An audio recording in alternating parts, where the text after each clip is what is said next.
List of negative calorie foods.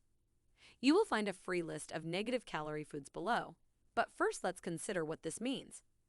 There is no such thing as a negative calorie because a calorie is a unit of heat and it cannot be negative.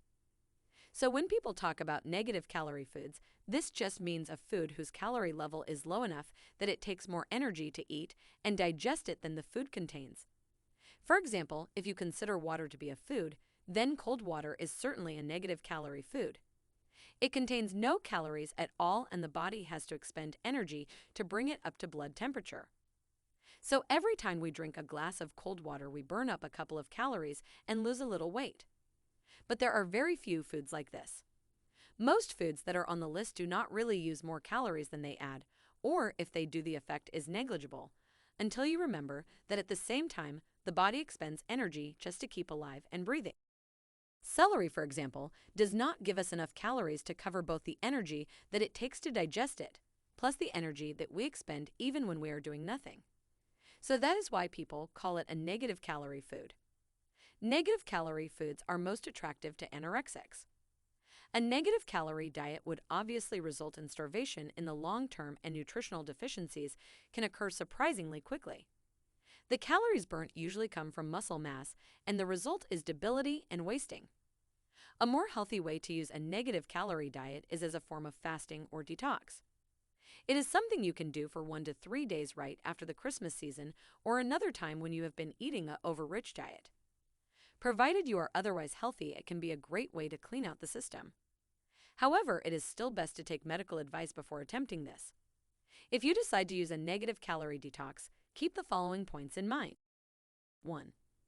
It is never a good idea to eat huge quantities of one type of food, especially fruits. A lot of foods contain substances that can be damaging if consumed to excess. For example, the acid in grapefruit and pineapple can damage your stomach lining. Other foods put an excessive burden on the liver or may cause diarrhea.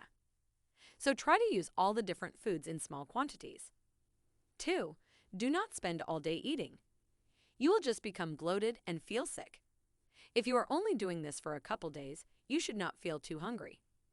Plan 4 or 5 salad meals each day and let your digestion rest at other times. 3. You will feel more satisfied if you eat slowly and chew your food thoroughly. You will also use more calories that way. So if the foods can be eaten raw, that will be more effective than cooking them. Foods like carrots and beets will also be more satisfying if you eat them grated. 4.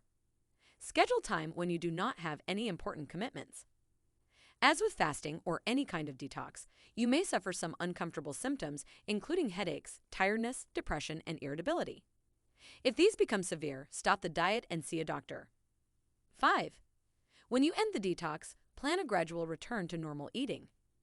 If all the above points are checked and passed, let's move on to the list of foods. Apples, asparagus, beets, blueberries, broccoli, cantaloupes, carrot, cauliflower, celery stalk, celery root, eggplant, endives, garden cress, garlic, lemons, onions, and zucchini. Please use this free list of negative calorie foods wisely.